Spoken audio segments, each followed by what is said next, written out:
Krays, The Final Word by James Morton, narrated by Alister.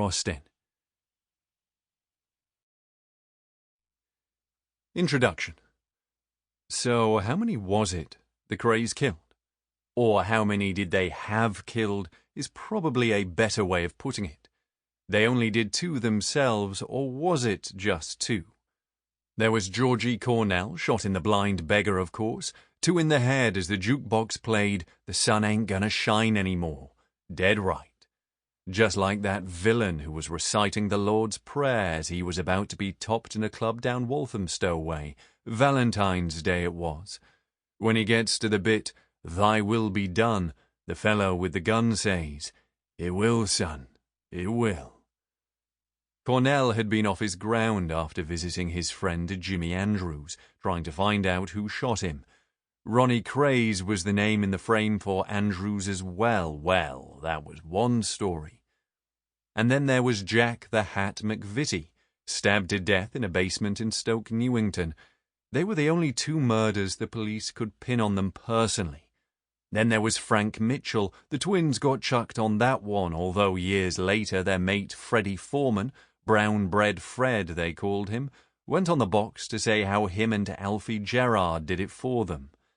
So that's 3 altogether, or maybe 4, but there were others. Mad Teddy Smith was meant to be one, but there was a rumour he'd jumped ship and legged it to Australia. Then there was a rent boy picked up in Piccadilly who'd snuffed it during a bit of over-enthusiastic sex.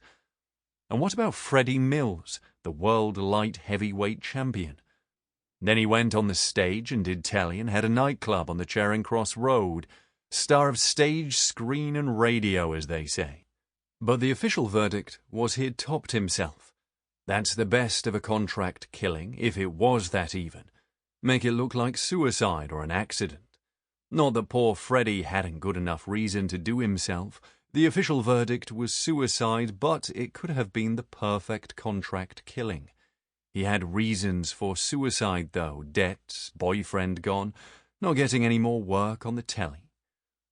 And what about Ernie Isaacs, shot in his own flat?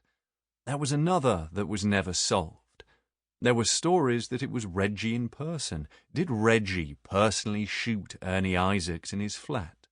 And the solicitor, David Jacobs, another who topped himself apparently. But there was a story Ronnie had him done for not helping him out in the McVitie case. Not impossible.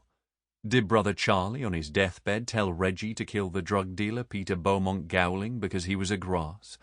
Coming from a grass... Sample complete. Ready to continue?